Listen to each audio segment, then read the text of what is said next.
¿Qué tal? Buenas noches, ¿cómo están? Bienvenidos una vez más a nuestro curso de patrimonio en los monumentos nacionales. En la noche de hoy vamos a comenzar con una de las dos temáticas. La primera va a ser el patrimonio rural en la Argentina. Para eso vamos a convocar a nuestro querido amigo y vocal de la comisión, el arquitecto Carlos Moreno, que ya ha sido presentado en otras oportunidades. Así que adelante, por favor, Carlos, en esta primera parte. Gracias.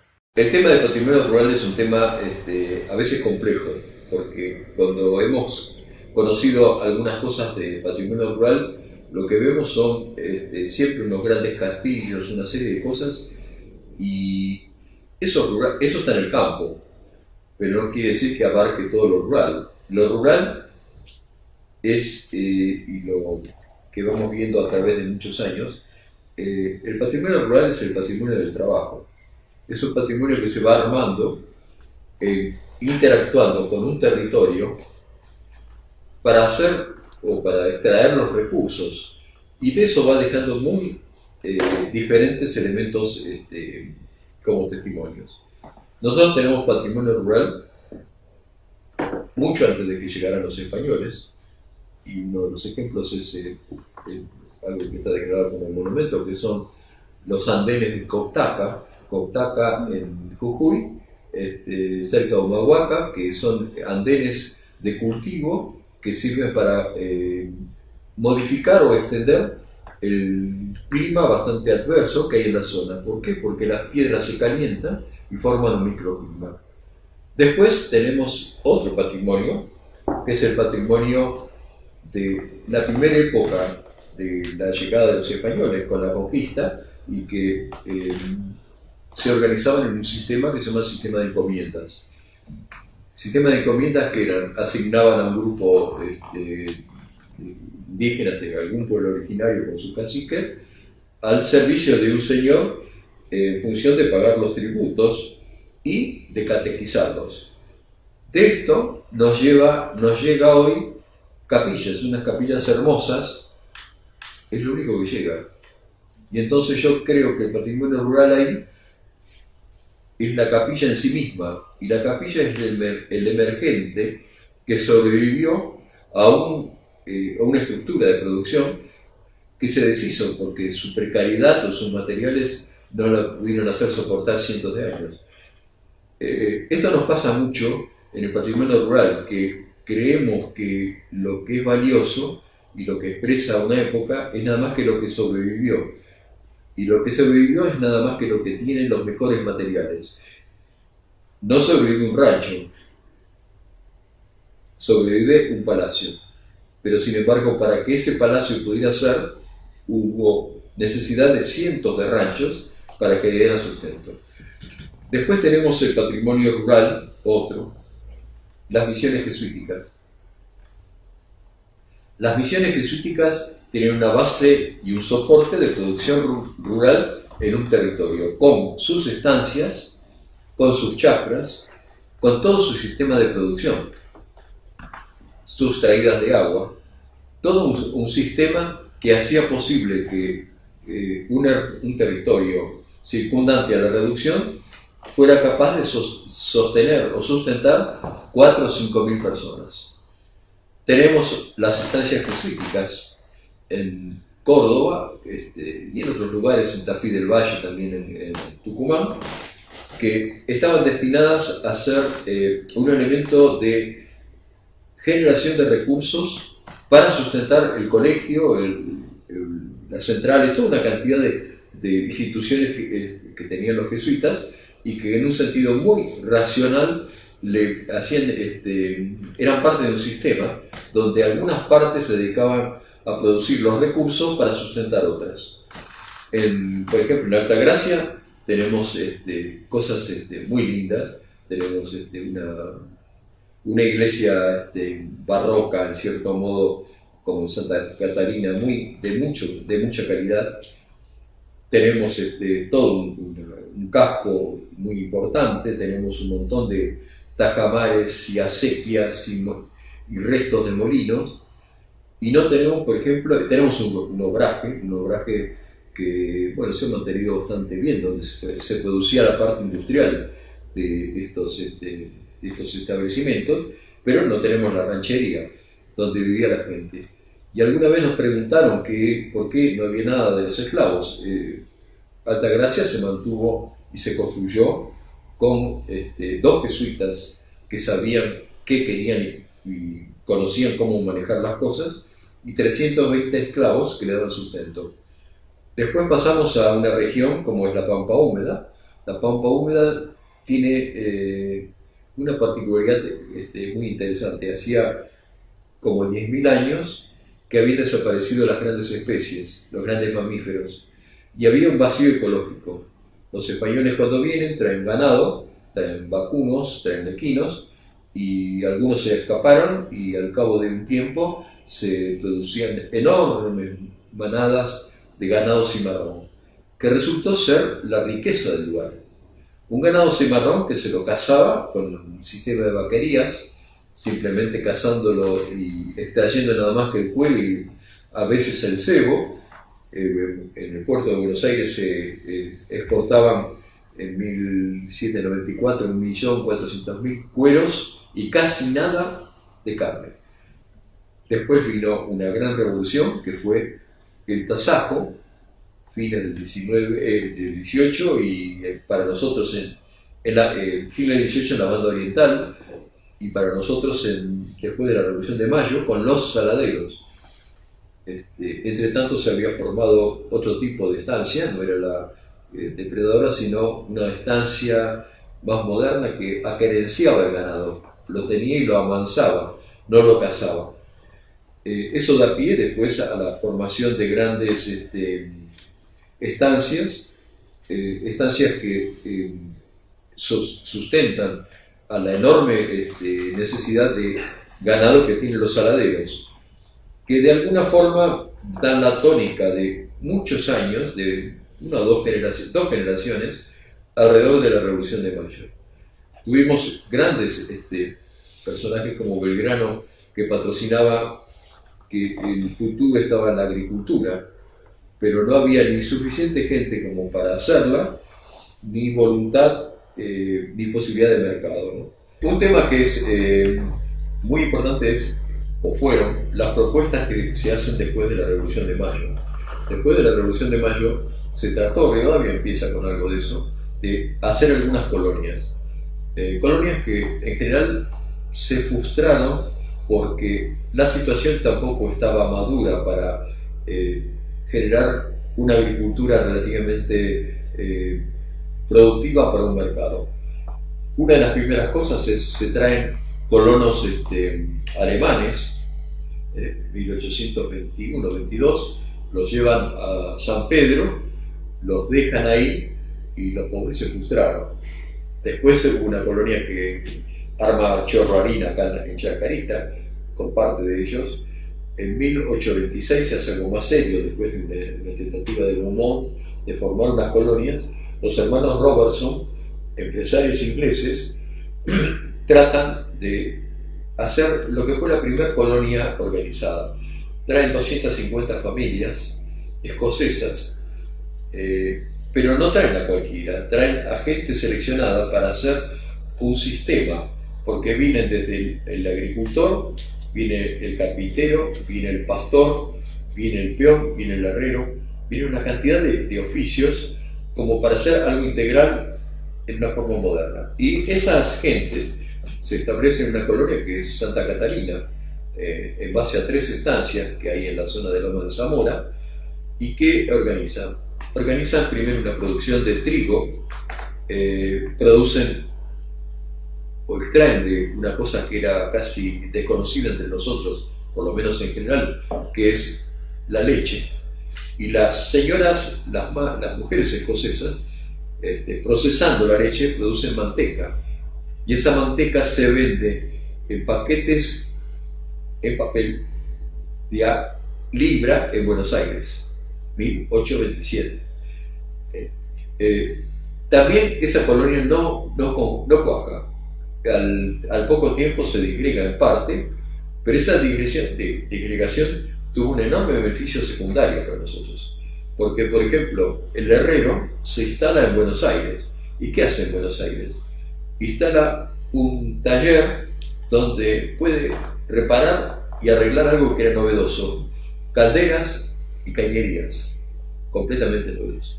Ese hombre, dada la potencialidad que tenía nuestro país en esa época, termina siendo propietario estanciero cuando muere.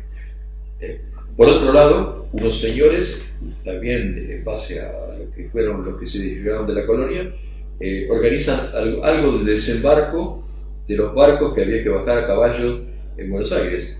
¿Y qué pasa? Lo hacen con carros, no con carretas, y los carros tiran con caballos que usan el yugo, la collera, no el yugo anterior de madera, con lo cual se hace muy eficaz y al cabo de no demasiado tiempo se terminan dejando de usar las carretas y los bueyes con sus yugos y empiezan a aparecer los carros de 4 ruedas con caballos de tiro y que usan la collera. La agricultura tendrá que esperar muchos años, ya pasado 1850, 54, con la fundación o la traída de los colonos suizos y franceses en Esperanza, que forman colonias y después se extendió el sistema de colonias. En Entre Ríos se formaron muchas colonias, después también en el oeste de la provincia de Buenos Aires y en La Pampa, colonias que harán que junto con un tema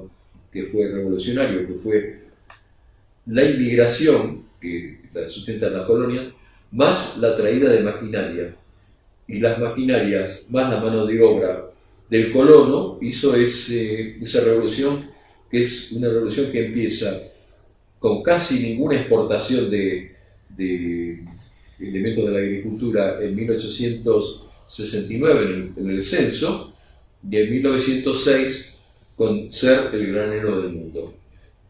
Eso es una expresión tremenda que se va a reflejar en grandes construcciones, por un lado en las grandes estancias, y en sencillas y simples chacras en la mayoría de los agricultores. Todo esto mechado con infinidad de ranchos, todo eso mechado con elementos muy de innovación, por ejemplo, toda la zona de lo que sería la Pampa Gringa, saliendo de Rosario y llegando a Córdoba, donde el ferrocarril fue la vena que permitió la salida de eso. De repente en 1885 empiezan a aparecer en el puerto de Rosario, un puerto, es un decir, silos, elevadores de grano. Y al cabo de un tiempo, Rosario, que había sido una aldea ya por 1850, es una ciudad con decenas de miles de habitantes y con una producción tremendamente importante. Bueno, patrimonio rural es todo eso. No es solamente lo lindo. Patrimonio rural es todo lo que permite, o mejor dicho, son los emergentes de una cultura de trabajo con el agro. Un agro que siempre lo interpretamos en clave urbana, nunca en la clave del productor agropecuario, que tiene otros valores y otras cosas. De ahí vamos a surgir con el paisaje. Quizás el máximo transformador que nos llega hasta hoy es la transformación del paisaje. El paisaje pampeano sin un árbol termina siendo en cierto modo un vergel. Todos los árboles que vemos en la Pampa prácticamente están plantados, hasta los ombúes en muchos casos, y la traída de infinidad de especies exógenas, entre ellas el eucaliptus, tan lejano en esa Australia, de donde es originario, y tan nuestro porque ya es criollo. Y algún escritor, algún periodista habló por los años 30 que había más eucaliptus en la Argentina que en Australia. Para nosotros patrimonio rural es uno de los grandes ausentes que hay en el patrimonio. Casi todos los monumentos nacionales tienen que ver con batallas, con personajes, con elementos estéticos, algunos y muchos políticos, y muy pocos con algo que represente a esa gran masa económica, social y cultural que es el agro. De todos los monumentos, de los 1200 que hay, debe haber menos de 50 que expresen lo agropecuario. Y una visión que nosotros estamos tratando de encarar, por ejemplo, en una de las últimas declaratorias, es declarar cosas que no son las casas lindas, son las cosas que dieron sustento a la producción. Por ejemplo, el centro experimental del INTA en Pergamino, el centro número 1, clave de la base filosófica y tecnológica de lo que es la explotación agropecuaria. Bueno, con eso hemos hecho una maratón. Gracias. Bueno, muchísimas gracias, Carlos, como siempre, tan interesante. Y ahora vamos a presentar en esta parte también sobre patrimonio rural a una gran profesional como es la arquitecta Andrea Morelo. Andrea es egresada de la Facultad de Arquitectura de la Universidad de Buenos Aires, es máster en Restauración y Rehabilitación del Patrimonio por la Universidad de Alcalá de Henares de Madrid, especialista en preservación, conservación y reciclaje del patrimonio monumental urbano y rural, también de la Universidad de Buenos Aires, y tiene un posgrado internacional en análisis de paisaje.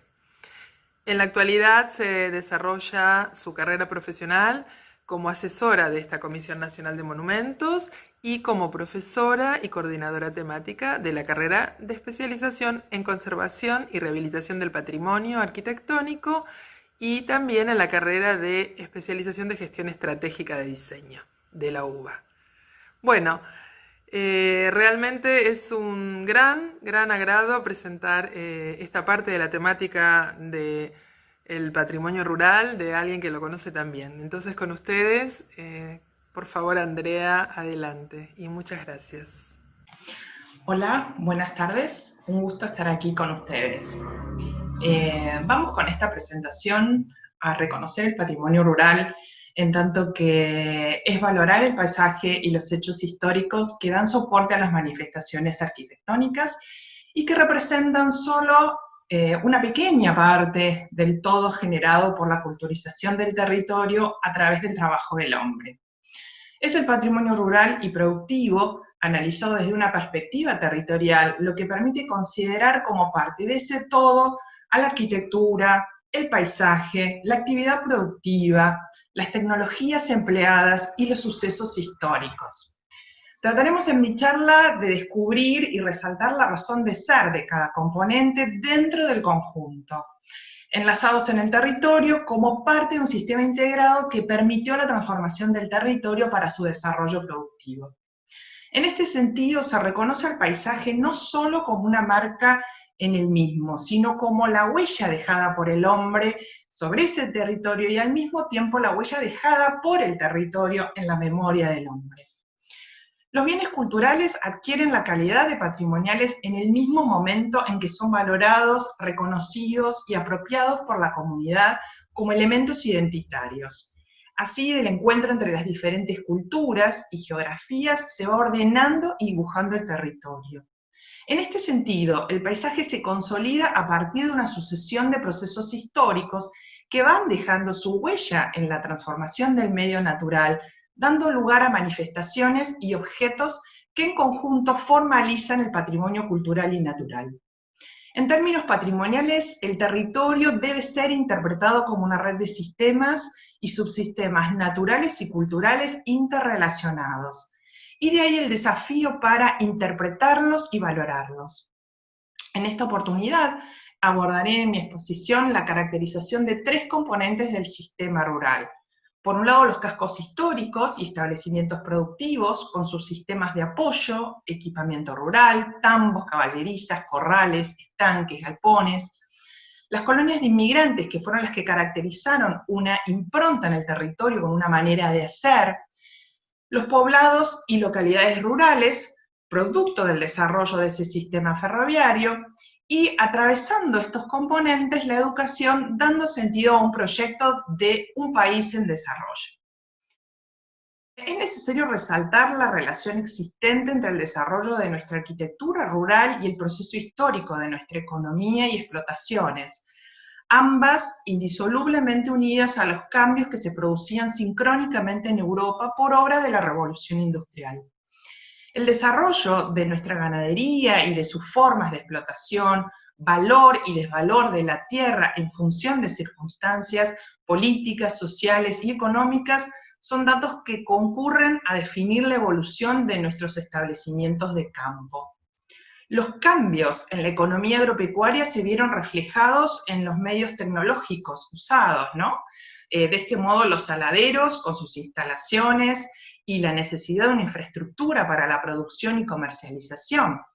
El ganado lanar, con la necesidad de pastos apropiados, ahí surge la alfalfa como principio, en principio para la agricultura, galpones para la esquila y depósitos para almacenar lanas y granos. De todo esto, muchos testimonios han quedado. Surge así la necesidad de conservarlos, en tanto estructuran la memoria regional y nacional. Los edificios y el equipamiento han ido adecuándose a los nuevos requerimientos e introduciendo sus necesidades culturales. De este modo es posible leer a través de los testimonios el tipo de sociedad que los fue generando. Cuando en 1728 las vaquerías se suspenden en Buenos Aires, la organización espacial de la estancia se orientó solo a querenciar el ganado, domesticándolo en los rodeos que necesitaban la escasa mano de obra, de escasa mano de obra. Un modesto rancho bastaba como simple refugio para hombres y enseres. Los cambios en la producción entonces apenas inciden en la organización del casco de las estancias. Es recién en el siglo XIX cuando el impulso de la inmigración, especialmente inglesa, escocesa e irlandesa, introducirá mejoras sustantivas que diversificarán la estructura física de la estancia y la producción ovina. Con el desarrollo de la tecnología surge la necesidad de una estructura organizativa que interrelacione las distintas funciones y las zonifique, con un orden y construcción que exprese algo más que su uso, ¿no? A través de las tipologías arquitectónicas, las orientaciones, las ubicaciones en el territorio y de este modo la calidad del paisaje. Es así que la Organización Espacial de los Cascos estableció la interacción de determinadas áreas, como por ejemplo la casa principal, el alojamiento del personal con su equipamiento, los lugares de trabajo, la infraestructura de apoyo y por supuesto muchos de ellos contaban con una escuela.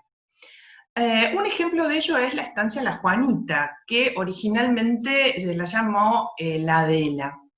Es una estancia localizada en Chascomús, provincia de Buenos Aires, y es considerada representativa como estancia de frontera. Su nombre original, La Adela, fue puesto en honor a la hija de su propietario, don Prudencio Rosas, hermano de don Juan Manuel de Rosas. En sus inicios contaba con mirador, que permitía visualizar el campo, sirviendo como control de la hacienda y la defensa del área de la frontera. Esto era una característica muy común en las estancias de esta época. Con el tiempo fue pasando por diversas etapas típicas del quehacer rural, se le anexaron tierras, y con el advenimiento de los colonos escoceses en el año 1853, la estancia vivió un prolongado periodo muy laborioso y muy austero, con mucho esplendor. Fue de este modo la cría del ganado ovino su principal actividad, y de ahí que se destacó como estancia ovejera. Cabe señalar, ¿no?, que durante estos 30 años, que fueron los Dodds, la familia Dodds, sus propietarios, algo interesante es que mantuvieron una escuela particular en la estancia donde enseñaron muchos maestros rurales. Casi todos ellos eran escoceses e irlandeses o ingleses. Desde 1926 hasta la fecha, la estancia pertenece a la familia Sola. Fue adquirida por don Félix Sola y en homenaje a su cónyuge, doña Juana Echeverría, se la llamó La Juanita. Bueno, la familia de los Sola es una familia de origen vasco que, fiel a su tradición, instaló varios tambos a mano que en su conjunto conformaron lo que se dio en llamar una estancia lechera. En los años posteriores a 1880 se extiende rápidamente la red de ferrocarriles que confluyen en los puertos de nuestro país. Establecimientos como La Rica, un establecimiento del año 1878 en Chivilcoy, en la provincia de Buenos Aires, un latifundio de 18.000 hectáreas, era atravesado por una vía ferroviaria subsidiaria del ex ferrocarril Central Sarmiento, trocha de la que nació la estación y el minúsculo pueblo homónimo de la estancia. Ya vamos a ver más adelante la cantidad de pueblos que van surgiendo en todo nuestro territorio, resultado del impacto que tiene el sistema ferroviario sobre las regiones. Se destacan en la estancia el equipamiento rural, que aún hoy permanece, y dos magníficos aljibes y el palomar, sin olvidar parte de lo que queda de lo que fueron jardines que fueron diseñados, que se lo atribuyen al paisajista Carlos Thais. Y aquí, bueno, un rasgo distintivo de la época, ¿no? Con el paisajista Carlos Thais, que fue sumamente destacado en la época, y esta voluntad de preservar el verde y de multiplicarlo, ¿no? De cultivar el jardín con intenciones puramente estéticas. Imbuidos en una mentalidad romántica generalizada, la lectura del paisaje llano y sin accidentes no solo parecía aburrida, sino imposible de echar las bases de un hogar. Se constituía de este modo un leitmotiv de las estancias y las chacras de mediados del siglo XIX, esa necesidad de pensar el paisaje y pensar el afuera de otra manera, ¿no? El caso de la estancia La Rica es monumento histórico nacional. Y tomando este tema, ¿no?, del paisaje y el diseño, ¿no?, de los parques y de los jardines, un ejemplo acabado de ello es la estancia Celain, que se encuentra en el límite entre el partido de Azul y Tandil. Es una obra que fue encargada a Noé por el escritor Enrique Larreta entre los años 1922 y 1924. Sus jardines, con muchas hectáreas, albergan terrazas verdes escalonadas con acequias, dalias de colores, una laguna, pinos, cipreses, araucarias y muchas especies. El parque culmina en la punta del cerro con el caserón hispano-árabe que recuerda los tiempos del Renacimiento español y la época de Felipe II tan admirado por Larreta. Si nos vamos a la Patagonia, y ahora, bueno, volviendo un poquito en época hacia atrás, encontramos la estancia María Betty, que antiguamente se la llamaba la Segunda Argentina, en el año 1897, ubicada en Río Grande, en la provincia de Tierra del Fuego. Y esta estancia constituye un prototipo de la arquitectura de las grandes estancias patagónicas con sus volúmenes independientes, el uso de chapa en el exterior y madera en las estructuras y pisos. Allí trabajadores, especialmente escoceses y valvinenses, aportaron su experiencia en las labores con los ovinos y se adaptaron rápidamente a un ámbito geográfico y climático similar al de sus tierras natales.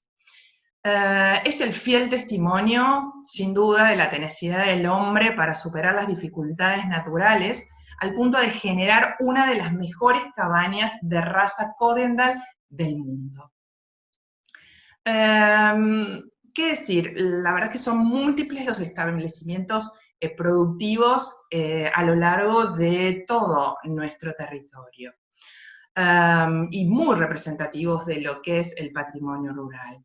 Entre ellos vamos a mencionar el predio yerbatero, La Cachuera, en Apóstoles, en Misiones, que aloja hoy la obra de Juan Saikowski, uno de los primeros inmigrantes de origen polaco y ucraniano en la zona de Apóstoles, y que hoy por hoy se conserva en el establecimiento la represa y el tajamar, una turbina hidroeléctrica y torno y molino de origen, ¿no?, construidos por la misma familia, por el mismo Juan Saikowski.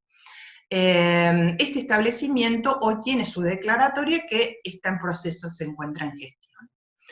En Hachal, en San Juan, hay un conjunto de molinos entre los que se distingue el molino de la familia Reyes, y que es testimonio de la actividad harinera en una zona que se destaca como un vergel en el centro de una zona semidesértica con escasa vegetación y serranías predominantes.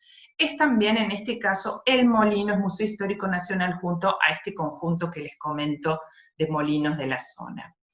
El ingenio El Paraíso, en el departamento Cruz Alta, en Tucumán, fundado en 1838 y cerrado en 1932. Se encuentra hoy lamentablemente en muy mal estado de conservación y es lugar histórico. Y en Salta, el ingenio San Isidro, que es testimonio de la producción de la caña de azúcar y es el más antiguo del país, dado que este data del año 1760 y se encuentra en Camposanto. Se conserva hoy día la casona, que constituye una tipología de 2 plantas, con galerías abiertas que ocupa la totalidad del edificio, y es uno de los ejemplos más interesantes de la arquitectura rural del siglo XVIII. Lamentablemente hoy el ingenio se encuentra fuera de funcionamiento. En la región cuyana, establecimientos destinados a los viñedos, ¿no? Como por ejemplo la bodega Arisu, que hoy por hoy se encuentra fuera de funcionamiento, pero es Museo Histórico Nacional, y se encuentra también la Vasconia, con fundadores de origen vasco del año 1908, quienes plantaron por primera vez enredaderas en posición vertical de 2 varietales importantes de la zona, como son el Cabernet Sauvignon y el Merlot. Algunas décadas más tarde se transformaría tanto la familia Goyenechea como la familia Arisu en las familias con precursoras, ¿no? de pioneras, generando los viñedos más grandes, tanto a nivel nacional como de incidencia internacional. Y bueno, como habrán visto, es de destacar cómo en cada uno de estos establecimientos va dando lugar a distintas conformaciones de paisaje, ¿no? Siendo este el resultado del territorio intervenido por la mano del hombre y conjugando riqueza natural y cultural. Decíamos al inicio que la llegada de comunidades inmigrantes fueron las que le dieron una impronta singular al territorio con su manera de hacer.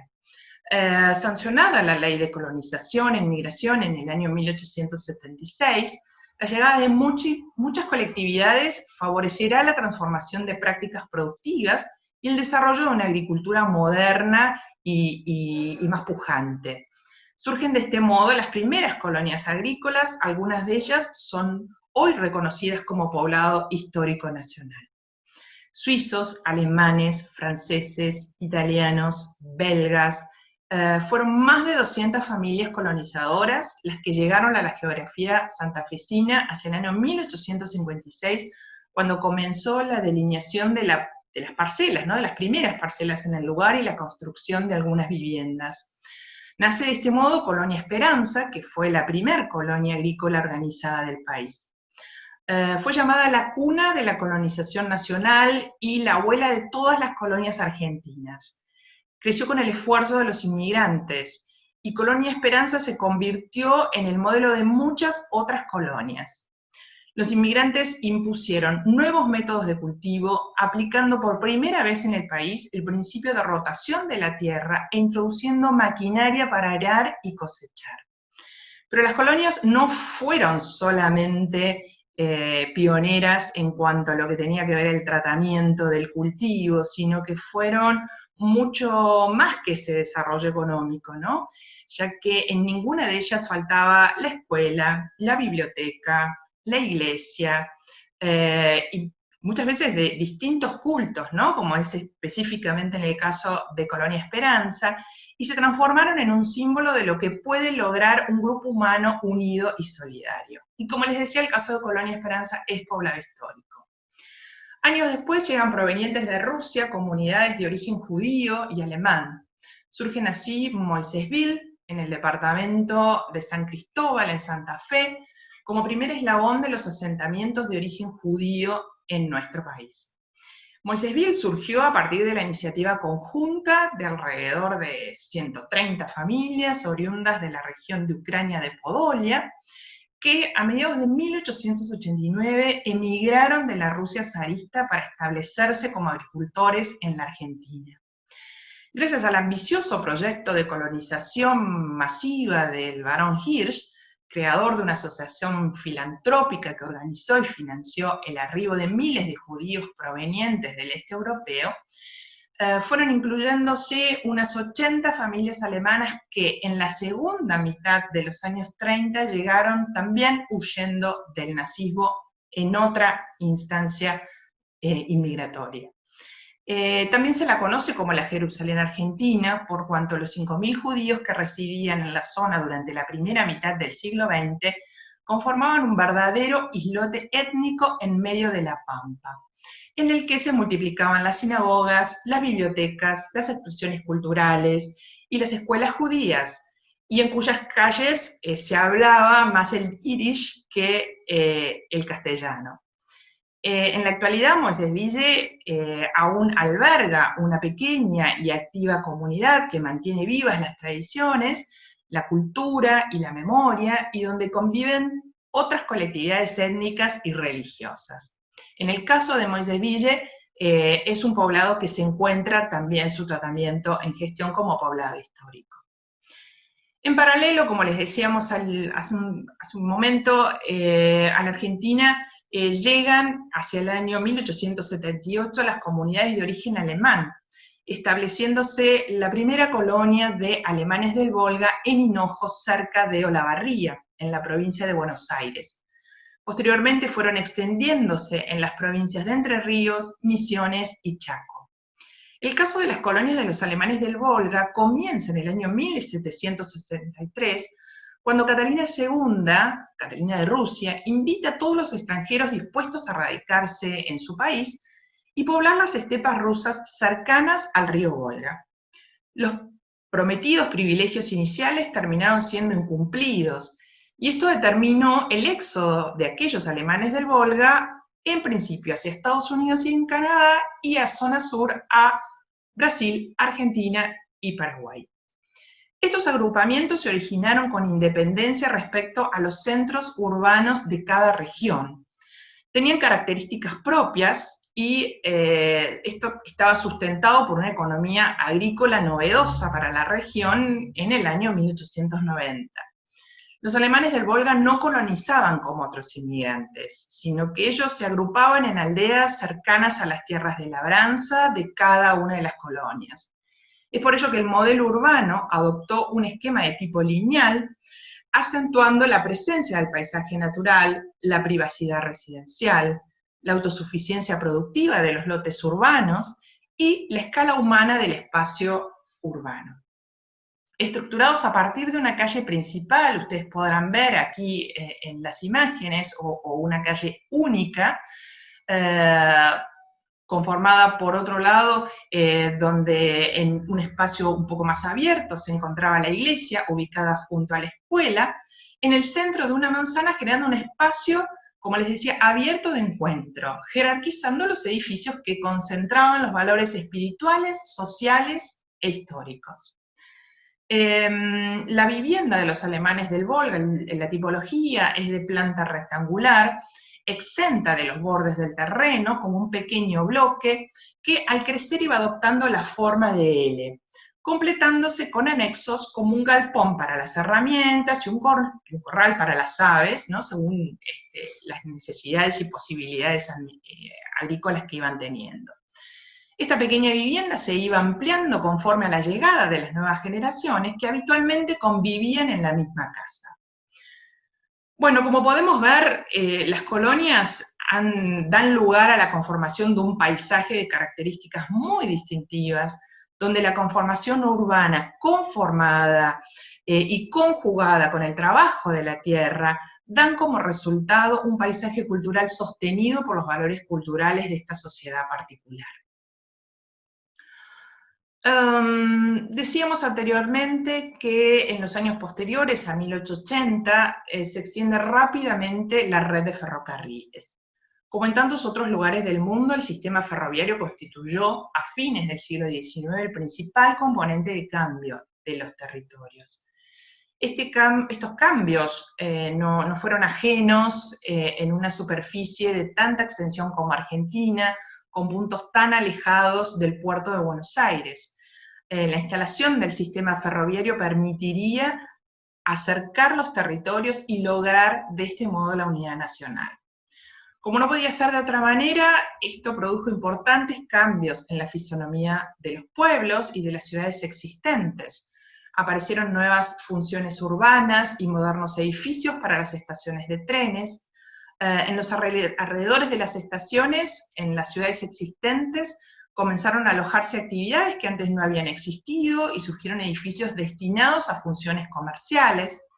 Y en aquellos poblados nuevos, las actividades urbanas fueron menores, pero siempre tuvo presente la presencia de aquel almacén de ramos generales o algún pequeño local gastronómico que fueron acompañando a la estación principal en todos sus alrededores. Bueno, son innumerables los poblados y las localidades del interior del país que se han consolidado en relación al sistema ferroviario y productivo. Esto ha dado lugar a un rico patrimonio doméstico que distingue a estos sitios a través de su conformación urbana y las diferentes piezas arquitectónicas que le dan identidad a cada uno de estos lugares, ¿no? Es a través de sus almacenes y proveedurías, los edificios religiosos, las escuelas, sus bibliotecas, las sociedades de beneficencia, los clubes, las plazas de encuentro, e inclusive los cementerios, ¿no? Como testimonio de ese quehacer territorial y del hombre sobre la naturaleza. Y tal como señalábamos al inicio, la educación era parte del proyecto, ¿no? Y daba sentido al país en desarrollo. Las estancias que contaban entre sus instalaciones, las escuelas rurales para su personal, o bien, bueno, las colonias de inmigrantes, donde la educación siempre tuvo un lugar de privilegio, y ustedes habrán visto que, como decíamos recién, la localización de las escuelas formaba parte de ese sector donde era el sector de la comunidad, ¿no? Y como parte de esa búsqueda de desarrollo se encontraban también las escuelas agrarias. La enseñanza agrícola en nuestro país tuvo como primer antecedente la escuela práctica, fundada por Bernardino Rivadavia en el año 1823, en la Quinta de la Recoleta, aquí en la ciudad de Buenos Aires. Más tarde, en el año 1870, se crean las llamadas quintas agronómicas en los colegios nacionales de Salta, de Tucumán y de Mendoza. Es a comienzos del siglo XX, cuando las escuelas rurales en un principio solo brindaban educación hasta segundo o tercer año de esta educación elemental. Pero en el caso de la enseñanza agrícola tomaban como base modelos implementados en el extranjero, enarbolando en todos los casos a la ciencia y al progreso, fundamentando de esta manera el desarrollo social. Uno de los representantes de esta tendencia fue Víctor Mercante, quien entendía que de esta forma se contribuía al desarrollo científico en el niño mediante la observación de los fenómenos y el trabajo manual. Como ejemplo de ello, bueno, fueron varias las escuelas, ¿no? Como la Escuela de Practicultura y Lechería de Belleville, en Córdoba, la Escuela de Lechería de Olavarría, tal como estamos viendo aquí en las imágenes, o bien la Escuela Granja de Ramón Santamarina en Tandil. Tal como sucedía en estos establecimientos, la capacitación era casi exclusivamente a pie de obra, es decir, era práctica. Y podrán ver ustedes ahí en las imágenes donde se perciben los niños que están trabajando en los talleres de carpintería, y cabe destacar también que ellos vivían directamente en los establecimientos, ¿no? Por eso, bueno, vemos allí en una de las imágenes las camitas, ¿no? De los lugares las habitaciones donde todos compartían las noches. Y en lo que hace al ámbito de la investigación aplicada a la agricultura, no podemos dejar de mencionar la Estación Experimental Agropecuaria Ingeniero Agrónomo Walter Kugler, en Pergamino, provincia de Buenos Aires. Conocida como Chacra Experimental, su creación tuvo como objetivo mejorar la calidad de trabajo rural y difundir sus estudios en favor de la producción agropecuaria y la familia rural. Consolidada a través del INTA, institución abocada a la investigación y la extensión, para mejorar la producción agropecuaria. Hoy día es un referente calificado de la ciencia y la tecnología agropecuaria en la memoria nacional y ha sido reconocida hace muy poquito como lugar histórico nacional, así como cada uno de sus componentes como edificios históricos. Bueno, para concluir, tal como hemos visto, cuando hablamos de patrimonio rural, hablamos de un sinnúmero de estancias que se constituyeron en pioneras de adelantos productivos, de la impronta de la inmigración europea de principios del siglo XX, con la conformación de colonias productivas, de la consolidación de poblados rurales en relación al sistema ferroviario y productivo y de la educación como motor para el desarrollo del país. Lamentablemente, los cambios económicos, el levantamiento de miles de kilómetros de vías férreas y la ausencia de políticas integrales fueron impactando en las localidades con fuerte vinculación al espacio rural, ejerciendo presión sobre la población estable y ocasionando de manera continua un proceso de emigración expresado en el envejecimiento de la población, la pérdida de servicios y de equipamiento, y el desaprovechamiento de la capacidad física instalada, llevando a una desertización socioeconómica y desarticulación del territorio. Si bien parte del sector rural se ha adaptado a los cambios de la cuarta revolución tecnológica y a los retos de la globalización, es necesaria la diversificación de propuestas para aprovechar y optimizar los recursos endógenos y así garantizar una mejor calidad de vida. Insertos en un contexto globalizado, se hace indispensable el reconocimiento y la valoración de lo propio y lo identitario. Y es el patrimonio cultural uno de esos recursos endógenos que, debido a su enorme riqueza, variedad y presencia en todos los rincones de nuestra geografía, puede convertirse en un factor generador de nuevas iniciativas de desarrollo económico y social. Hoy día, transitando una situación crítica de pandemia mundial, donde todas las recetas conocidas desde lo social, lo económico y lo cultural son puestas en crisis, y cuando muchos analistas coinciden en la necesidad de repensar la vida en las ciudades, entendiendo que hay en la ruralidad una oportunidad para mejorar las condiciones de vida. Y bueno, sin ir más lejos, apoyados por los avances de la tecnología, hemos visto que muchos ciudadanos que, contando con la posibilidad de trasladarse a sus pueblos de origen o lugares de descanso de fin de semana, han optado por esta como la mejor alternativa para transitar sus días de encierro. Y bueno, y como reflexión, esto me lleva a pensar, ya como cierre, ¿no?, en la necesidad de repensar el patrimonio, sentándolo fundamentalmente en tres pilares, ¿no?, que tienen que ver con el capital humano, la cultura y el paisaje natural. Desde la responsabilidad irrenunciable de construir un nuevo paso para un mundo mejor. ¿Qué más decir? Creo que las oportunidades están dadas y queda en nosotros reconocerlas y saber capitalizarlas. Muchas gracias.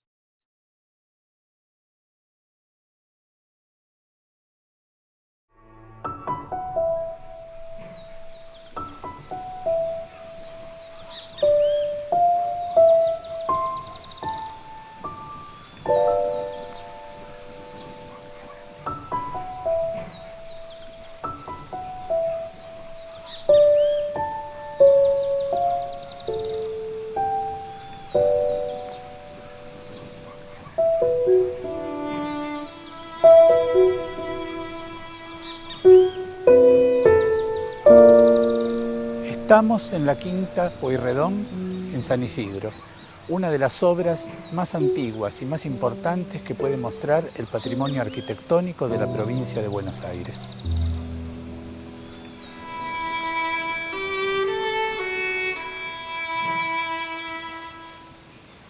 Dentro de la gran provincia de Buenos Aires, uno de los campos en que la arquitectura puede mostrar sus ejemplares más valiosos es el de la arquitectura rural y suburbana. Y precisamente San Isidro, uno de los suburbios lindantes a la ciudad que se pueblan más tempranamente, casi inmediatamente después de la segunda fundación de la ciudad en 1580 por mano de don Juan de Garay.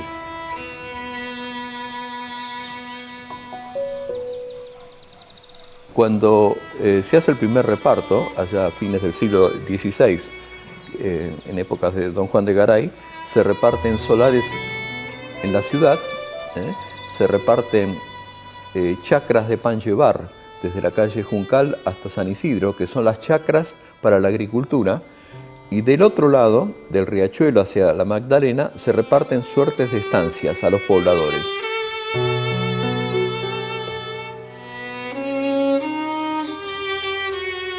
Esta quinta, como decíamos, es uno de los establecimientos más antiguos de la provincia. Su origen se sitúa aproximadamente hacia fines del siglo XVIII, alrededor de 1790.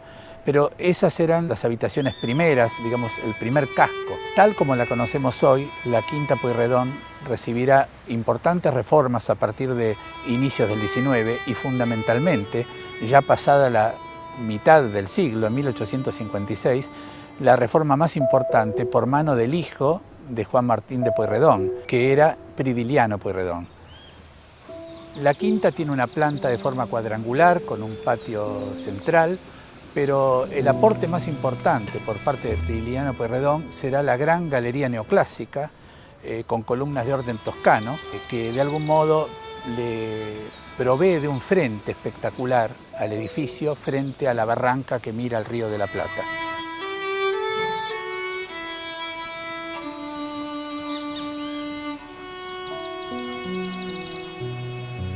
Por otra parte, también se agregará una especie de cuarto mirador, que será el atelier del artista, y también esto le dará una nueva conformación al conjunto edilicio.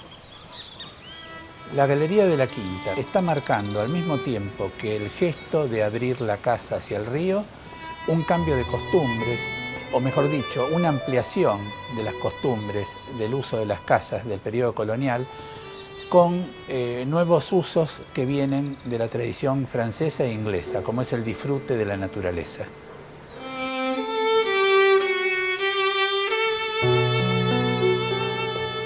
Pridiliano Pueyrredón, el hijo del brigadier general Juan Martín de Pueyrredón, va a tener una destacada carrera como arquitecto y pintor. En su faz de pintor se va a destacar fundamentalmente por sus retratos. El retrato que lo hará célebre por encima de cualquier otra obra será el que pinte de Manuelita Rosas, la hija de don Juan Manuel, una verdadera princesa federal en la corte de Palermo, y muestra a Manuelita engalanada con un traje de corte, un traje punzó, el color de la época y del federalismo, todo el adorno de su peinado, de sus alhajas, de su vestido, que marcan un clima de época realmente intransferible.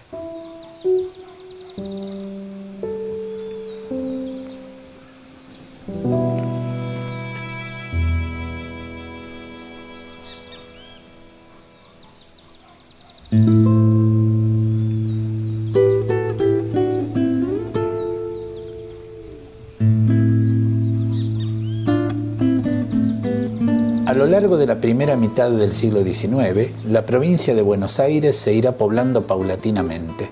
Este proceso será favorecido por las hábiles políticas de Rosas respecto de la población indígena, con la cual negociará permanentemente para poder ganar nuevas porciones de territorio hacia el oeste, en las que irán asentándose grandes estancias y una línea de fortines que terminará por dar origen a nuevos poblados. La región se hizo sobre una base feudal, donde un señor tenía una suerte cuando era muy pobre y muchas suertes cuando tenía suerte y tenía muchas estancias, con lo cual creaba una estructura de el señor arriba, su mayordomo, sus capataces y sus peones. A fines del siglo XIX hay un tema de modificación de los transportes, de la posibilidad y la economía de los transportes, primero con el ferrocarril y después con los barcos a vapor, que permiten abastecer a mercados lejanos. Y entonces empieza a aparecer un tema nuevo. Ya desde 1871 se desarrolla una exposición, la Exposición Nacional de Córdoba, donde se presentan las primeras máquinas agrícolas, las segadoras, las trilladoras, la locomóvil, que es el antecedente del tractor. Y al año ya se habían encargado 2.000 segadoras. Una segadora reemplazaba el trabajo de por ahí 50 personas muy importante todo eso. Después se va haciendo todo un sistema. No hubiera podido haber producción agrícola si no había con qué transportarla. Se consolida la estancia y se consolida fundamentalmente con un tema que fue quizás el máximo elemento definitorio, que fue el alambrado. Con el alambrado se define la propiedad. Se expulsa a la población que estaba en ese campo sin papeles. Por otro lado, permite hacer agricultura de un lado y ganadería del otro. Una consecuencia social muy importante fue la desaparición del gaucho. Después del alambrado, deja de ser el gaucho para pasar a ser el peón rural integrado a una forma de producción de la estancia moderna definida. Siguen las inercias culturales de lo que era el gaucho, pero no la estructura de libertad y de manejo que tenía como hombre de campo.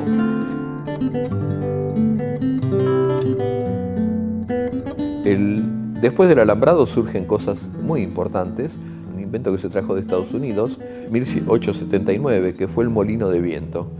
El molino de viento permitió tener agua en el campo.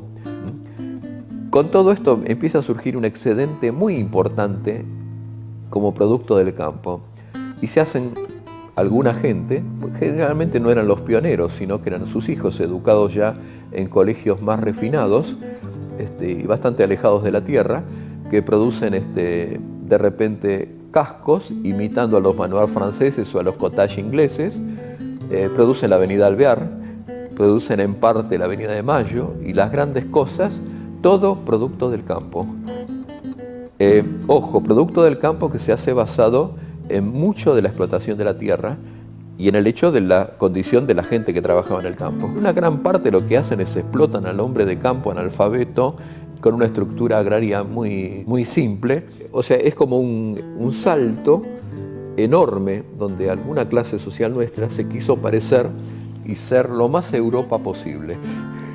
Mucha gente se olvidó que sus abuelos eran almaceneros y sus padres habían sido pioneros de los que vivían en el rancho en una casita sencilla. Pero hay toda una afirmación que es muy frívola y que a nosotros nos costó bastante, aunque nos dejó obras magníficas. Nosotros no podemos explicar la historia nuestra, por eso que es como la frutilla del postre, porque abajo de todo esto tenemos que pensar que la estancia es una unidad de producción que puede producir sin ese casco, pero no puede producir sin los galpones, sin las aguadas y sin las alambradas.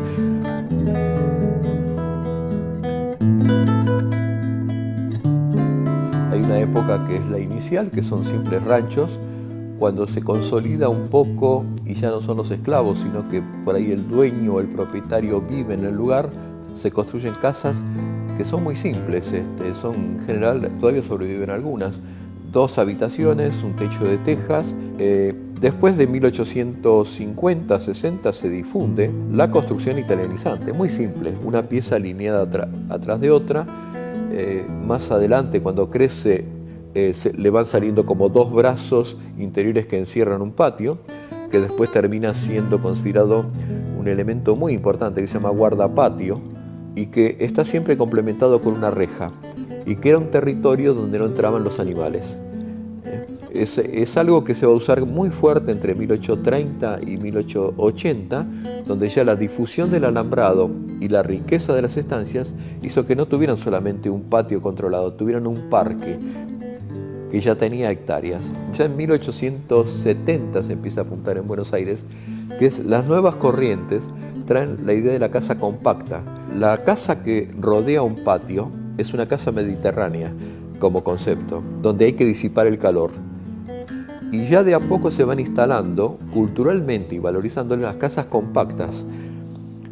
Las casas que encierran, generalmente manejadas con un vestíbulo, un hall, un espacio, y que todas se cierran hacia adentro. Que es una casa típica de las zonas del norte de Europa, donde lo que hay que hacer es contener el calor en épocas de frío. A su vez esa casa empieza a recuperar una cosa, frente a una pampa que tenemos infinita, empiezan a aparecer altos, empiezan a aparecer los techos para la nieve del norte de Europa, los cortanieves que tenemos en casi todos nuestros castillos, que un poco nos están hablando de una estructura de pensamiento Fíjense en ustedes qué vaciamiento del campo, en vez de hacer inversiones en el campo como muchos pioneros hicieron. Por ejemplo, Vicente Casares en una industria, instalaron una industria láctea, una industria moderna complementaria de la estancia. Mientras que otra gente lo que necesitó es mostrar socialmente su poder. Por eso tenemos que leer las estancias con un cierto cuidado. Si las leemos desde el punto de vista del estilo, los que gastaron socialmente son magníficas. Si lo analizamos desde el punto de vista del desarrollo económico-social, ¿cuántos recursos se usaron en una forma equivocada?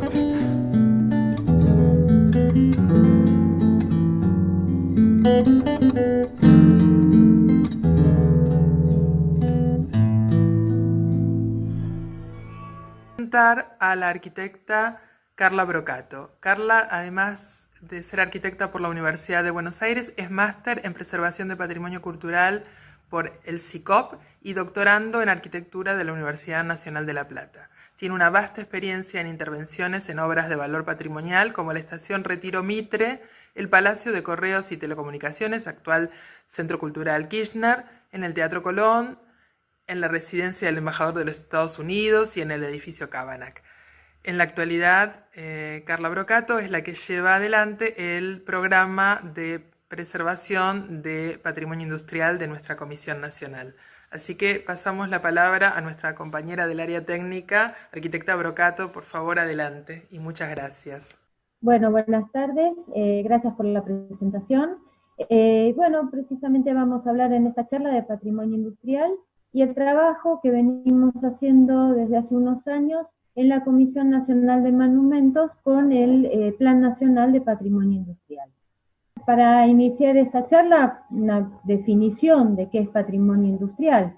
Según el Comité Internacional para la Conservación del Patrimonio, el TICI, un organismo no gubernamental fundado en 1978 y asesor de ICOMOS, establece que son los restos de la cultura industrial que poseen valor histórico, cultural, tecnológico, social, arquitectónico o científico. Estos restos consisten en edificios, maquinarias, talleres y molinos, fábricas, minas y sitios para procesar y refinar productos, lugares donde se generan y se transmiten y usan la energía, medios de transporte y con toda su infraestructura, así como los sitios donde las actividades sociales están relacionadas con la industria, tales como la vivienda, el culto o la educación. Esta es una gran definición que comprende todo lo que se considera patrimonio industrial y históricamente abarca lo que fue el movimiento, la revolución industrial, hasta las manifestaciones industriales de nuestros días. Un poco recordando que fue la revolución industrial, fue un proceso de transformación económica, social y tecnológica única en la historia de la humanidad. Se dio en la segunda mitad del siglo XVIII y se dio precisamente en el Reino Unido y unas décadas después se extendió hacia la Europa continental y hacia la América anglosajona y tuvo una finalización aproximadamente hacia 1820-1840. Fue un movimiento, como decía, un movimiento tecnológico, económico y social sin precedentes en la historia de la humanidad, ya que se deja de lado, se evoluciona desde la economía basada en la agricultura y el comercio a una economía que genera nuevos centros históricos, que tiene, está altamente industrializada y fuertemente mecanizada. Y esa mecanización se da precisamente por la formación del surgimiento de la máquina a vapor. Una máquina a vapor que primero se incorpora en las industrias, haciendo que la producción de productos sea realmente mucho mayor a tiempos anteriores, y después se traslada hacia los medios de transporte, primero incorporándolo en los barcos y luego con la creación del ferrocarril, de la máquina a vapor, de la locomotora a vapor, que modificaron por completo el concepto de transporte tanto de productos como de pasajeros. Bueno, en la Argentina el proceso industrial se inició en la década de 1880 y tuvo una evolución larguísima, que no vamos a nombrarla en este momento, pero sí vamos a dejar en cuenta que ha dejado un acervo cultural impresionante. En la Argentina, estos testimonios del trabajo y de la producción se encuentran presentes en edificios, fábricas, instalaciones, poblados industriales y demás elementos que junto con el ferrocarril hicieron una transformación industrial y muy importante. Vamos a ver algunos ejemplos de ese vasto universo de patrimonio industrial que tenemos en nuestro país. Por ejemplo, la imagen que vemos acá, el poblado La Forestal, es un poblado creado a partir de la producción del tanino. Tenemos la fábrica Santa Ana, está la Gallareta, la Guillermina y Tartagal. La producción y en la industria de la extracción y la distribución del agua, el elemento emblemático que tenemos en la ciudad de Buenos Aires es sin lugar a dudas el Palacio de Aguas Corrientes, un edificio que parece un edificio institucional, pero en su interior contiene los tanques de agua que con 72 millones de litros de agua abastecían a la ciudad de Buenos Aires a principios del siglo XX. Estos tanques dejaron de funcionar hacia 1978 y actualmente forman parte de lo que es el Museo de AISA. Se los puede visitar, son realmente una obra muy interesante. Está ubicada en la zona más alta de la ciudad. ¿Por qué? Porque el servicio de agua se hacía por simple gravitación. Se extraía desde el Río de la Plata, se purificaba en un edificio que está donde está ahora el Museo de Bellas Artes, y de ahí se llevaba hasta estos tanques y de ahí a la distribución a la ciudad de Buenos Aires. Dentro de la industria agroalimentaria podemos nombrar el caso de los molinos harineros en Háchal, el más característico, el que se mantiene en mucho mejor estado, muy buen estado, por decirlo bien, es el Molino Sardiñas o Santa Teresita, que es un enorme galpón, un enorme espacio central construido en tecnología del adobe, en cuyo interior se mantienen al día de hoy toda la maquinaria en algarrobo y todos la producción, los engranajes y todas estas partes de la producción en bronce. Se mantiene en perfecto estado, por supuesto no está en funcionamiento. Si hablamos de la industria del transporte, podemos nombrar montones de puentes que tenemos en el país, pero uno muy característico y que es Monumento Histórico Nacional es el puente ferrocarretero Viedma Carmen de Patagones. Dentro de la industria naval tenemos el astillero Río Santiago, con la producción de la construcción de navíos. Un ejemplo de poblado industrial que no cuenta con declaratoria, pero es un caso muy interesante, es el poblado San Martín de Tabacal, en Orán, en la provincia de Salta. A partir de la producción azucarera, se crea un complejo de industria azucarera hacia 1920.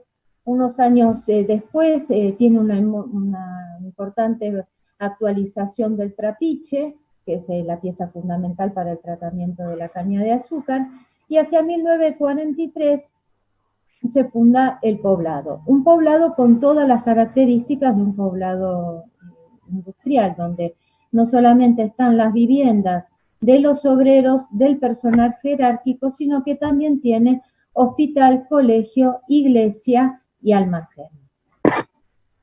Al día de hoy, por supuesto que sigue trabajando, de aquí sale el azúcar chango. Bueno, dentro de las categorías que establece el TICI para el estudio del patrimonio industrial, hablan de uno que se refiere al urbanismo industrial.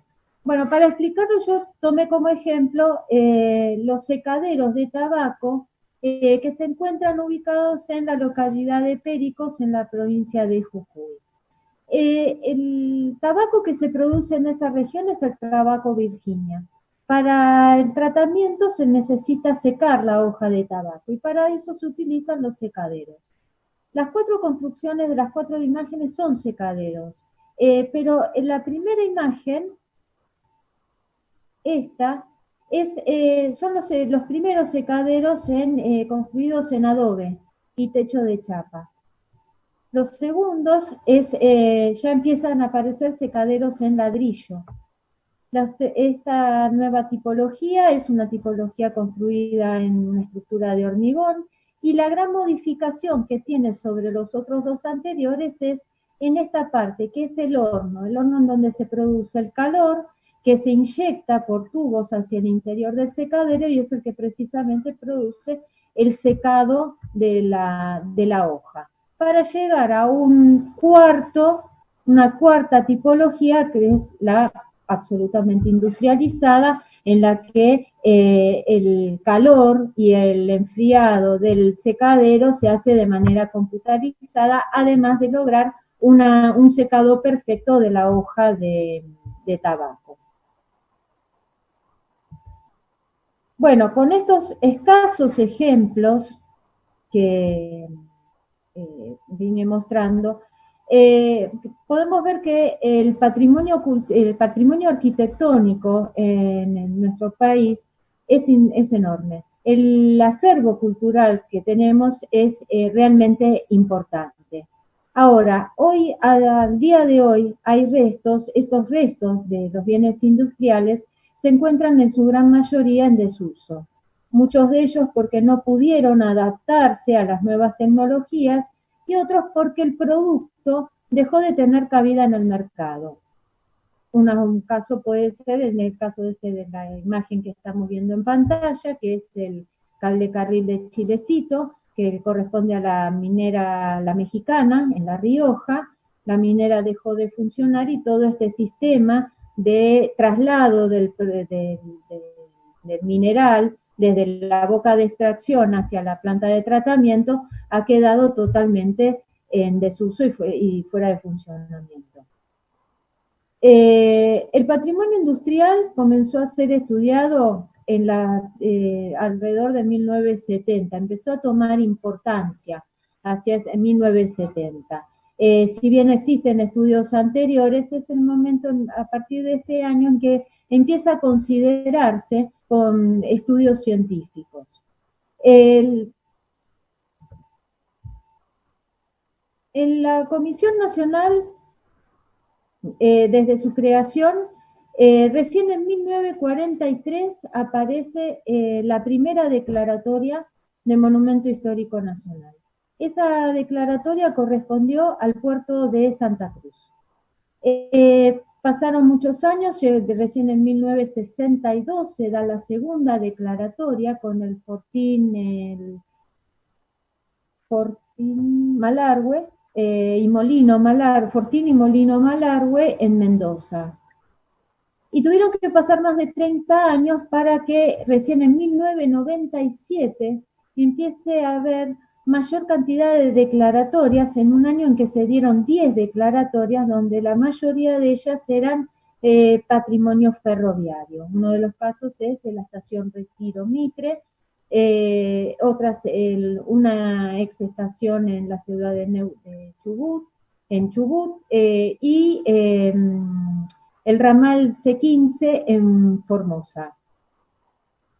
Y en 1999 se dan una nueva tanda de 8 declaratorias, también obviamente de patrimonio industrial, pero también relacionadas con el patrimonio ferroviario.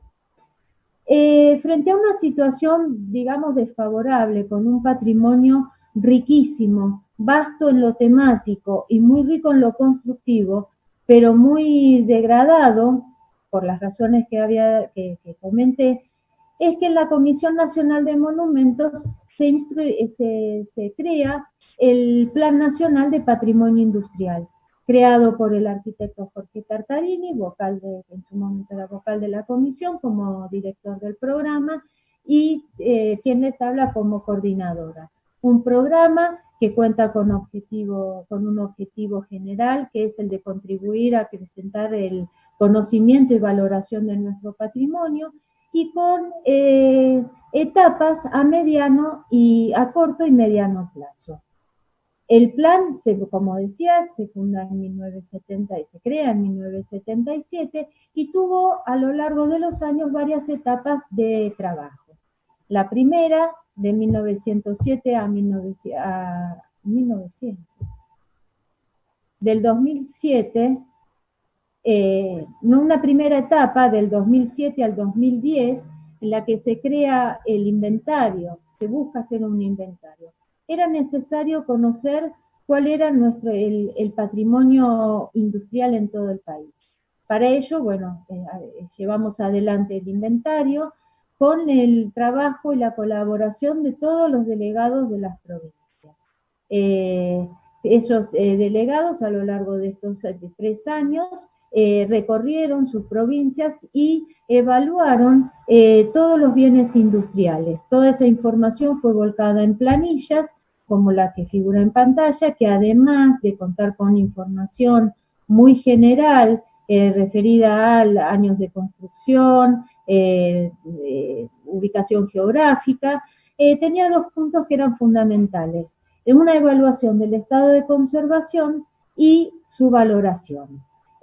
Cuando me refiero al estado de conservación no me refiero solamente al edificio, sino que también incluía el estudio de los bienes, de la maquinaria o del proceso industrial que se desarrollaba en ese bien.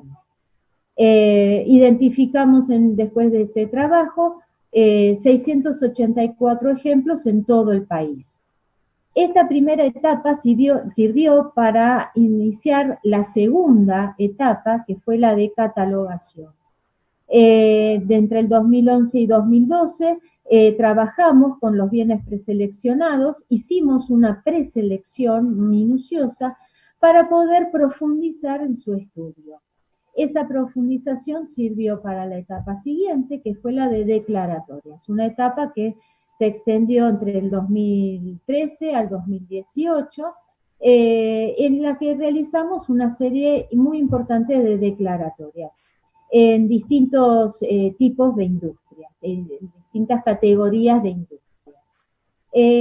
La cuarta etapa, que dice 2015 a la actualidad, no estaba pensada desde el principio en la creación del programa, sino que se dio porque es un programa que va cambiando y que va actualizándose día a día.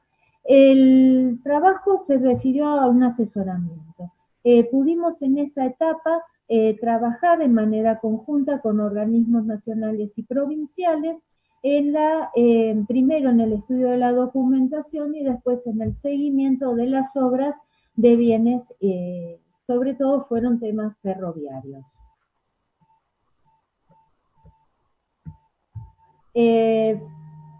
Iniciando entonces, bueno, vamos a comentar algunas de las obras que se declararon en este periodo 2013-2018. Una de ellas es la torre tanque ornamental de Mar del Plata, fue declarada en el 2013. Esta es una obra que es el resultado de un concurso interno dentro de obras sanitarias, cuyo principal objetivo era crear un tanque de agua en dimensiones tales que sirvieran con proporciones monumentales como una contribución al embellecimiento urbanístico de la progresista ciudad balnearia. Este tanque se inauguró, mejor dicho, en 1915 y actualmente sigue funcionando. Otra declaratoria dentro del sistema de aguas y saneamientos corresponde a la planta elevadora de líquidos cloacales ubicada en Wilde, que comprende una serie de edificios que son los que mantienen su autenticidad, tanto en el sistema constructivo del edificio como en la maquinaria interior. Si bien no funciona ya como tratamiento de desechos cloacales, eso corresponde a una planta que también está en esta zona, pero mucho más industrializada, estos edificios son los más representativos de la planta. Dentro de el patrimonio del transporte, tenemos el puerto de Ingeniero White en Bahía Blanca, donde también se declararon algunos edificios, como ser la Estación Sur, la Estación Spur, el Barrio Inglés, la ex usina ferroviaria y taller ferroviarios anexos, y los elevadores de granos 3 y 4. Otro gran ejemplo declarado en este momento fue, en este periodo de declaratoria, fue el puente ferroviario giratorio, ubicado en Ensenada, está ubicado sobre el Canal Oeste. Es un puente realmente muy interesante en el cual los lados no apoyan sobre el terreno, sino que la estructura de soporte es esta estructura central con esta cabina de manejo en el cual cuando venía una embarcación se accionaba y el puente precisamente gira, se pone paralelo al cauce del río y permite el paso de las embarcaciones. Otro gran ejemplo de patrimonio del transporte es el puente colgante Ingeniero Candiotti, también resultado de un concurso interno en obras sanitarias. Es un puente que ha sufrido una serie de destrucciones parciales, producto de inundaciones que se llevaron parte del puente, hasta llegar a 1983, en el que una inundación se lo llevó casi completamente. Luego de 20 años se realizó su reconstrucción según el modelo original y es un puente que no solamente comunica ambos márgenes del lago Setúbal, sino que también en su parte inferior corren unos conductos por el que se distribuye agua hacia ambos lados, hacia ambos márgenes de la laguna. Dentro de la categoría de poblados industriales y inaugurando una nueva categoría en la modificación de la ley de 12665, creadora de la Comisión Nacional de Monumentos, en la que el programa incluye la categoría de bien de interés industrial nacional. Tenemos la declaratoria de Pueblo Liebig, un pueblo que surge a partir de la fábrica Liebig, que es la que producía el concentrado de carne o corner beef, y con un poblado que se crea exclusivamente para los trabajadores de la planta y para el personal jerárquico, con dos sectores muy bien identificados, con las construcciones de la hilera, que es para los obreros, y la parte de los chalets para el personal jerárquico, y en el medio el paso de la manga en la que entraba el ganado a pie y llegaba a la fábrica donde se faenaba y se producía el concentrado de carne. Bueno, yo hasta ahora he nombrado casos que no están directamente relacionados con el ferrocarril, porque entiendo que el ferrocarril, entendemos con Jorge Tartarini, que el ferrocarril sin lugar a dudas es el elemento identitario del movimiento industrial y del patrimonio industrial. Si hay un referente de ese movimiento industrial, del patrimonio industrial, es sin dudas el ferrocarril. Un ferrocarril que llevaba progreso a las distintas partes de nuestro país. El tren llegó, tuvo que ver con la economía, con la formación de población y con una nueva forma arquitectónica, que fueron las estaciones. Tengamos en cuenta que hacia 1945 en la Argentina existían 2.800 estaciones y 45.000 kilómetros de vías, que son las que están en esta imagen, para que se entienda, lo que era el ramal el tendido ferroviario en el país. Trajo, por supuesto, las estaciones tanto cabecera, las estaciones cabecera como las estaciones intermedias, en las que destacaban por su arquitectura, por ser el fiel reflejo de los movimientos y de los movimientos estilísticos de finales del siglo XIX y comienzos del XX. Un poquito de historia, veamos que hacia 1880 el ferrocarril deja su escala regional y empieza a abrirse paso desde Buenos Aires hacia Rosario y de ahí hacia Córdoba y el norte argentino, hacia Tucumán, estableciéndose en Tucumán uno de los centros de transferencia más importantes, contando con 4 estaciones terminales y los talleres ferroviarios de Tafí Viejo. Pasaron solamente 30 años para que los ramales se extendieran por todas las zonas productivas del país. El ferrocarril traía progreso y transportaba los productos de las zonas industriales hacia Buenos Aires y hacia Rosario, los 2 grandes puertos en el cual permitían la salida de esos productos al exterior. Además tenemos, como veníamos hablando, las estaciones, esas estaciones intermedias que la conectaban con el ramal hacia la ciudad de Buenos Aires. Le permitía traer comunicaciones de la ciudad y de la misma manera llegar con sus productos y con pasajeros a la gran ciudad de Buenos Aires de principios de siglo. ¿Por qué hago esta referencia sobre el patrimonio ferroviario? Porque precisamente a partir del 2015 el programa empieza a trabajar en una nueva etapa, que fue la de asesoramiento. Trabajamos en conjunto con organismos como SOPSE y ADIF, que son organismos del Estado, que nos permitieron, con los que pudimos trabajar desde la elaboración de los documentos necesarios para las licitaciones y el posterior seguimiento de las obras de restauración. Trabajamos en estaciones terminales, estaciones intermedias, como las ubicadas en el ramal Mitre Tigre, estaciones como San Isidro, Martínez, Campana, con una adecuación funcional a las estaciones del ramal Constitución La Plata, porque había que hacer adaptaciones a nuevas tecnologías. Ramales trabajos en el interior con estaciones como Volcán La Quiaca, eso es un ramal, estuvimos viendo las estaciones Volcán y Tumbaya.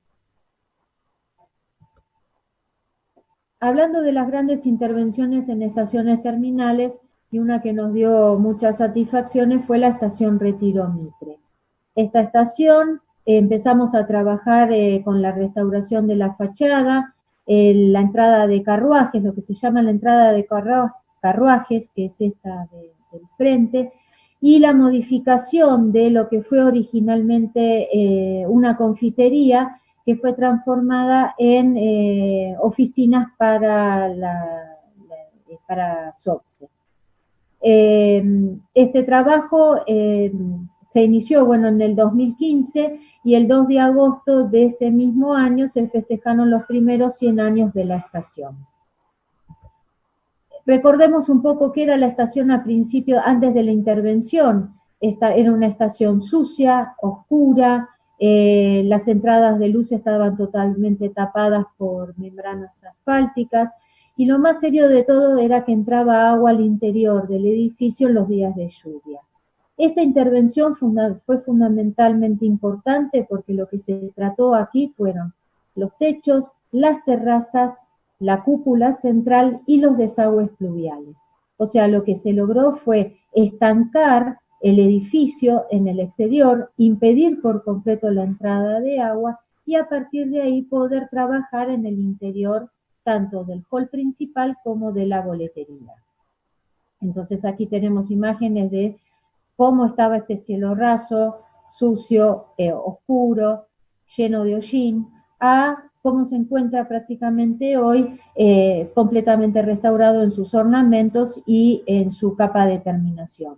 Otra de las cosas que fue muy importante que pudimos lograr fue poder retirar toda la cartelería invasiva hacia el espacio y hacia la visión entre lo que es el edificio de pasajeros y el edificio de los andenes, la cubierta sobre andenes. Con respecto a los trabajos concretos que hicimos en el interior, bueno, podemos hablar de, logramos introducir una nueva señalética con colores que se extrajeron de los carteles originales. Se pudo contener la cantidad de locales comerciales a ubicar adentro del hall principal. Estos locales están apoyados sobre el piso, o sea, no, de retirarse no se altera el estado de este piso, que es nuevo, pero que recompone el damero, o sea, el dibujo del piso original, con los colores que se sacaron, se compararon y se sacaron de las muestras de piso original que se encuentran cerca de las entradas de lo que es ahora la cafetería Starbucks. Con respecto a los locales comerciales que ingresaron en espacios de alto valor patrimonial, como eran el restaurante, y Starbucks se encuentra en lo que era la sala de espera de damas de primera categoría. Ambas empresas comprendieron a la perfección que estaban ingresando en un lugar con alto valor patrimonial y que tenían muchísimas limitaciones. Todos los proyectos de incorporación de esos locales fueron aprobados por la comisión. Esta es una imagen del entrepiso que se armó en lo que anteriormente era la confitería, que está al lado del restaurante. Ahora cuenta con un entrepiso que en ningún momento toca columnas ni paredes. O sea que al momento en que uno decida retirarlo, se saca y se recompone el espacio original. Con respecto a los andenes, esto también fue una intervención que, si bien quedó una parte inconclusa, hay un andén, hay una cubierta en particular en la que se trabajó, se restauró la estructura y se recuperó los paños vidriados según imágenes originales. O sea que ahora no solamente está estancado a nivel de que no entra más el agua de lluvia, sino que también tiene un periodo más largo de iluminación natural. Otra estación que también nos ha dado una enorme gratificación fue la intervención en la estación Plaza Constitución, la estación Constitución. Si bien en esta se trabajaron las fachadas, se limpiaron las fachadas, se hizo un completamiento ornamental en el edificio, en el edificio más moderno del complejo de la estación. Se restauraron mansardas, se restauraron cúpulas, y se trabajó fundamentalmente en el interior, en lo que es la planta baja y el subsuelo. Esta imagen de costado es la nueva sala de espera para los pasajeros que salen de larga distancia. Antiguamente esa era la primera la sala de encomiendas, y uno de los restos de esa primera función es estas balanzas originales que fueron restauradas y que siguen en su lugar original. Con respecto al interior, si bien no estaba tan mal como la estación Retiro, también era una estación que estaba bastante descuidada, muy invadida por locales comerciales, con las boleterías, con algunas boleterías en desuso. Bueno, lo que se logró fue restaurar las boleterías originales, adaptarlas a la nueva tecnología, o sea, al sistema SUBE, de tarjeta SUBE. Se trabajó también toda la parte de señalética, tomando como base lo que se hizo en la estación Retiro. Una de las cosas más importantes de esta intervención fue encontrar la entrada original de la estación. La estación Constitución es una estación que tuvo 4 procesos de construcción. El primer edificio tenía esta entrada, es esta la entrada a ese primer bloque. Es un espacio que cuenta con una escalera de 2 tramos que suben al piso superior, al primer piso. Pero lo más destacado son estas 2 esculturas de leones. Al momento de tomar la obra, en este lugar había 2 locales comerciales a ambos lados y no daba ningún vestigio de que estuvieran estas esculturas. Cuando por fin salen esos locales, se desaloja el espacio, se empiezan a sacar fenólicos y bueno, aparecen las dos esculturas. Además, aparece un hall de entrada totalmente deteriorado que fue restaurado, tanto su ornamentación en la planta baja como las pinturas decorativas del cielo raso superior, del nivel superior. También se trabajaron los vitrales, todos originales, con estos escudos nacionales impresos con técnicas de impresión a fuego en el vidrio. Se hicieron estudios estratigráficos para detectar el color original que fue recuperado. Se hicieron limpiezas en el estuco símil mármol de las 3 columnas y de las pilastras. Con respecto a la fachada, lo que se hizo fue de trabajos de limpieza, del revoque símil piedra, un trabajo muy interesante de recuperación de las esculturas que tenían serios deterioros, con tramos faltantes, con hierros expuestos. Bueno, se hizo toda la restauración de este grupo escultórico, de las 2 esculturas en particular. Como dije antes, también se restauraron las mansardas y las cubiertas. Ya en el interior se pudo trabajar muy bien con la parte comercial de SOPSE para poder determinar los locales comerciales. Todos esos puestos que estaban sueltos en el hall principal se les dio un espacio para su venta. Bueno, acá tenemos casos de la señalética, que tiene las mismas características de la señalética de la estación Retiro, y una gran modificación, una gran intervención fue en el subsuelo, donde se incorporaron locales comerciales. Este es el nivel con el que se conecta con el subte. También se restauraron y se pusieron a punto los sanitarios, tanto los de planta baja como los del subsuelo. Bueno, esto es otro ejemplo totalmente distinto. Ya no es participar en una intervención, sino un trabajo de investigación que nos va a llevar a una futura declaratoria. Se trata del ramal C14, Salta-Socompa, conocido comercialmente, turísticamente, como el tren a las nubes. Este es un ramal que se empezó a construir en 1905, que tuvo periodos muy interesantes de avance de construcción, largas décadas sin avanzar, para luego tener un impulso final en su construcción y ser inaugurado en 1948.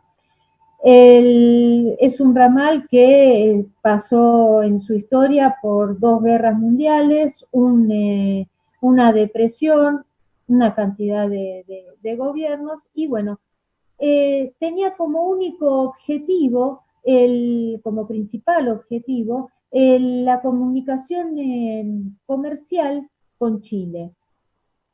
Este ramal se conecta con Chile a través del paso de Socompa. Es el segundo trasandino argentino. El primero es el de Mendoza, el ramal A12, Mendoza-Chile.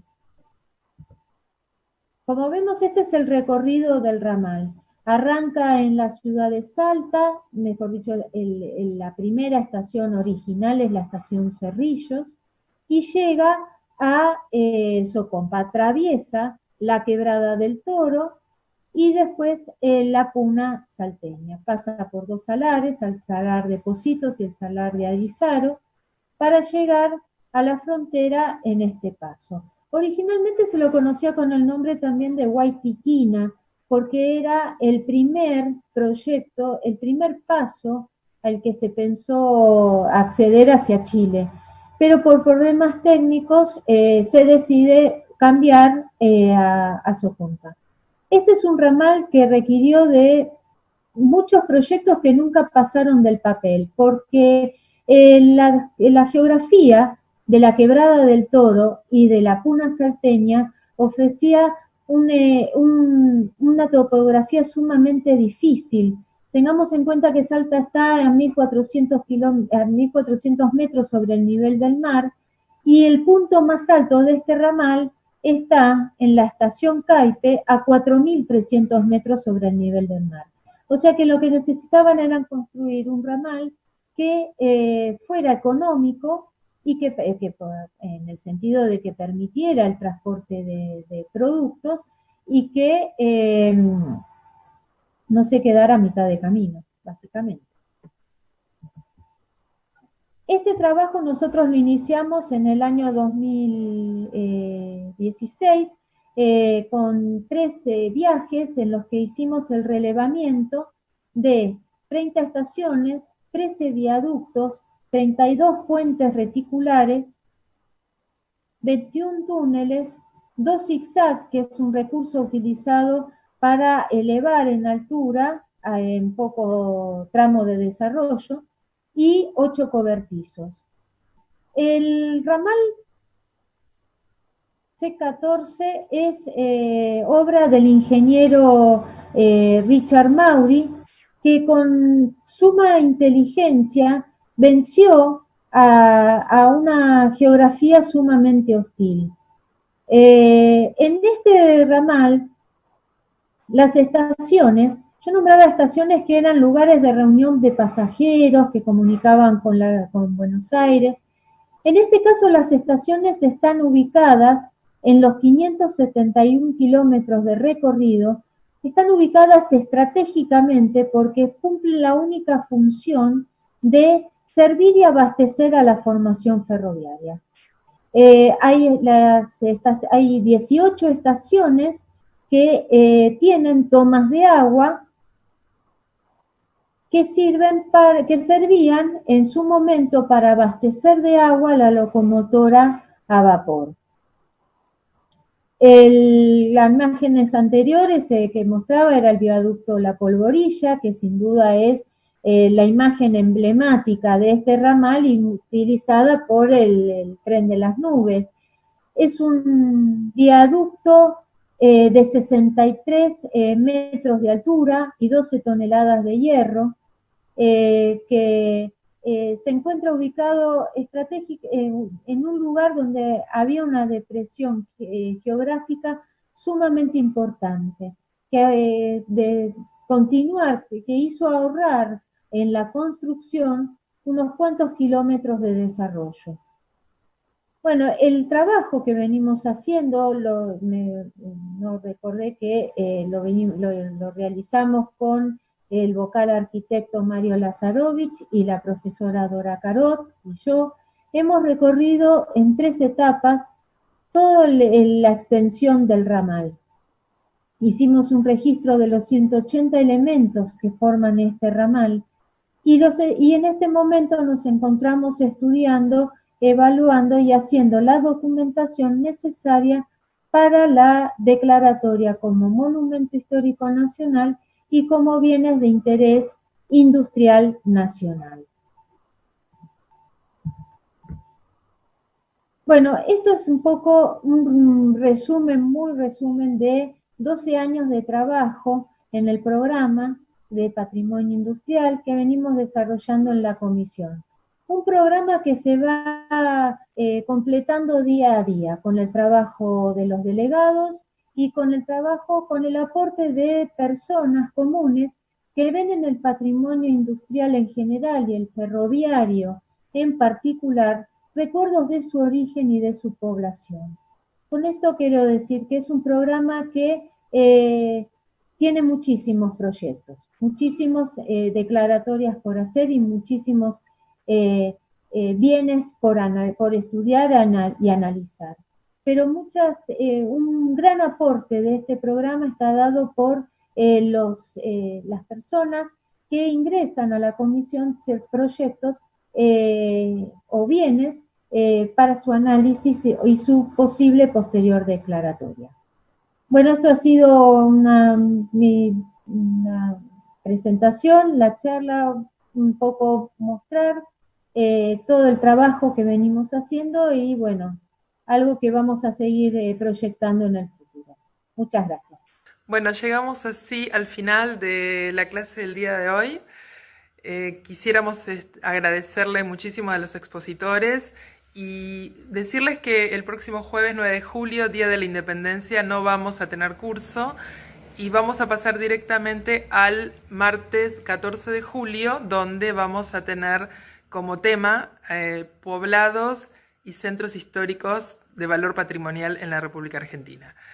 En esa noche vamos a contar con la presencia de la presidenta de la comisión, Teresa Anchorena, la vocal secretaria, la arquitecta Laura Weber y la arquitecta Adriana Tenhuf del área técnica de nuestra comisión. Muchas gracias, que tengan una buena semana y bueno, nos volvemos a encontrar el próximo martes. Hasta entonces, gracias.